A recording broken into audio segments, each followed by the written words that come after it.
Imagine just waking up from a good night's sleep. You feel well rested, alert, and energized to meet the challenges of the day.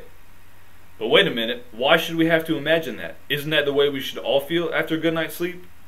Unfortunately, most of us don't get that alert and awake feeling until after we have consumed our morning drink of choice, usually something containing caffeine. Good afternoon, my name is Travis, and I'd like to talk to you today about some of the effects that caffeine has on our body and our mind. To understand our obsession and reliance on this drug, let's look at some of the history and statistics about caffeine use worldwide. The earliest recorded use of caffeine was believed to have been in the year 2700 BC by Chinese Emperor Shang Nung, who documented the use and discovery of a strong hot brewed tea.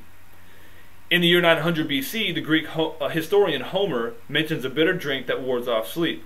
Most likely he was describing hot brewed tea. In the year 850 AD, coffee beans were discovered and brewed in Ethiopia. Over 1,000 years later, caffeine products have developed into a multi-billion-dollar annual industry. Over 90% of North American adults report consuming caffeine daily, and over 50% of adult Americans report consuming some form of coffee product every single day. Energy drinks alone account for a $6.6 billion yearly market, with sales numbers steadily increasing over the past decade. Caffeine is one of the three most widely used mood-affecting drugs worldwide, although it is one of the least understood. Caffeine is produced by over 60 plants as a natural insecticide. Traces of caffeine is even found in the dirt surrounding the plants, as well as in the plants themselves.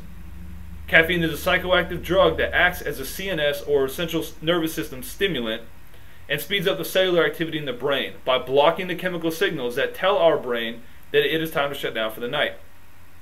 Our brain produces a chemical called adenosine throughout the day. When enough of this chemical is created, it binds to a specific receptor site in the brain, which triggers the feelings of drowsiness or fatigue. Caffeine is shaped very similarly to adenosine, and it fills those receptor sites, blocking the adenosine from binding to the cells. Caffeine also triggers the release of adrenaline and dopamine in the brain, which can alter both our mood and our natural sleep cycle. Caffeine effects last anywhere between 6 to 9 hours, with effects typically peaking after about 30 to 60 minutes after ingestion. Now that we know a little bit of the history and widespread use of caffeine, let's take a look at what is specifically good or bad about the regular consumption of this drug.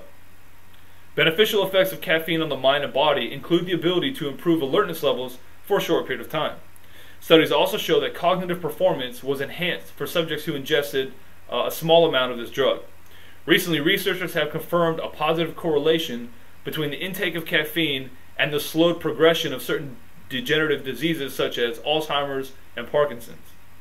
Positive effects on the body include increased reaction times, and small doses have been proven to result in a 12% average increase in endurance when taken before physical activity.